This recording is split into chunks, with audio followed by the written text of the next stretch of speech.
চোখ বন্ধ কর।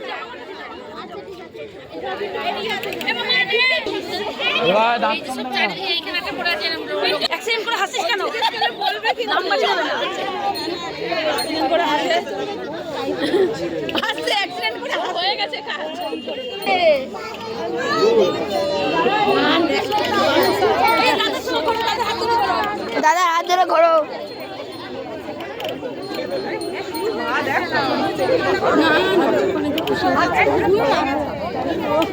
হাসি দিলে হয়ে যেত।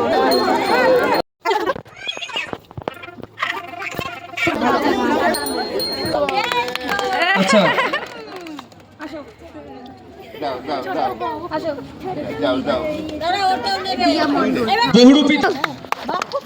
বহুরূপীতে সেকেন্ড হয়েছে রিয়া বিশ্বাস। রিয়া বিশ্বাস বহুরূপীতে সেকেন্ড হয়েছে। প্রতিবার বহুরূপীতে ওর প্রাইজ বাধা ধরা থাকে। একটা জোরে হাততালি সবাই রিয়া বিশ্বাসের জন্য।